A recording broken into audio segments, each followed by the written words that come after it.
Story 7. The House with the Third Staircase. In a forgotten village, tucked between distant hills and dense forests, stood an abandoned house everyone knew as the House with the Third Staircase. No one dared go near it, because everyone who entered it never came out the same. They say the house was built in the early 19th century for a noble family that vanished under mysterious circumstances. But what made the house infamous wasn't its grand architecture or ornate windows. It was a third stone staircase that led to a cellar, one that hadn't been opened in over 100 years. One night, a young man named Elias, fascinated by the paranormal, decided to defy the warnings and sneak into the house. He stepped in silently, carrying a lantern and a notebook. Everything was abandoned, still, unnaturally still, until he found the third staircase.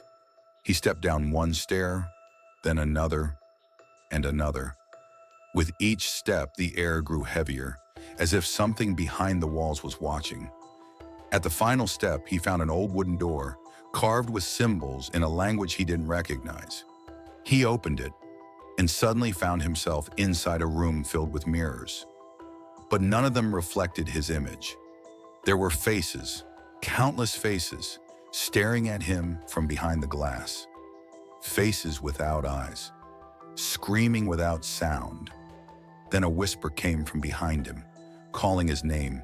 "Elias, you're late." He tried to run, but the corridors had changed. The staircase was gone. There was no way out. The next morning, his notebook was found at the doorstep of the house. The last line written inside read, "The mirrors, they're not just glass, they're windows. And the thing inside doesn't want to be alone." Since that day, anyone who walks near the house, their face appears in one of those mirrors. Even if they never stepped inside,